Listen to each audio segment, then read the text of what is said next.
רגע, אני אסדר את השיער. אני אעשה תסרוקת. תסדר גם את האף. את האף? את האף? בטח. תסדר גם את השפם שלו. רגע, ומה איתי? ומה איתך? יאללה. גם אני, שנינו ביחד. נו. מה? נו. צילום. למה יש צילום. מצלם אותם? אני מצלם. הוא מצלם בווידאו. הוא רוצה לראות מה אנחנו עושים. מה אתם עושים? אני לך באף. מה? די, אני לא... הבאה. מה? מה עם זה? מי זה? אני אגיד לך מי זה.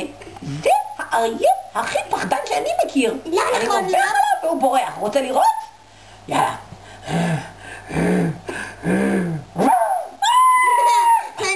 הוא לא בורח, הוא יכול הוא לא בורח? טוב, רגע. מי יותר חזק? אריה. באמת? כן.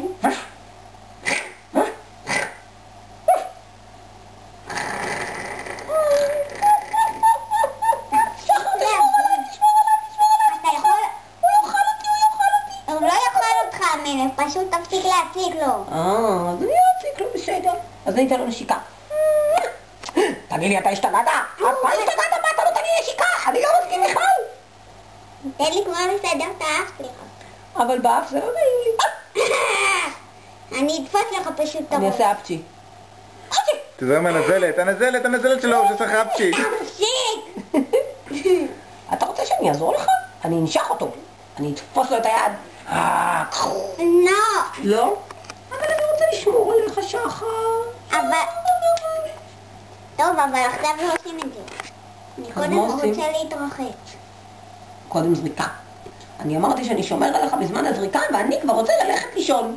אז עכשיו עושים זריקה. לא הולכים לישון. לא הולכים לישון?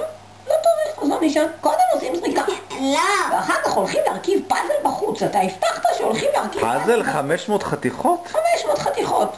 זה לא אני, הבטחתי, זה אמא שלי הבטיחה. אמא שלך, מי זאת אמא שלך? אמא שלך, אני לא מכיר אותה. היא פה איתך בחדר? זאת שמאחוריך. מאחוריי. אני? פה? אצלי? אני? מה אתה עכשיו מתערב? תגיד לאו. מי אתה בכלל? מי אתה בכלל? אתה אבא שלי. הוא אבא שלך, הכלב הזה? לא, אתה אבא שלי. אני. אז למה אתה לא הכרת לי את המשפחה שלך? עכשיו הכרתי לך מישהי אחת. את מי הכרת לי עכשיו? את אמא שלי! זאת אמא שלך? היא חמודה, היא מלטפת לי את המצח. אני אתן לך נשיקה. מה לא הבנת? אני לא אוהב שנותנים לי נשיקות על האף.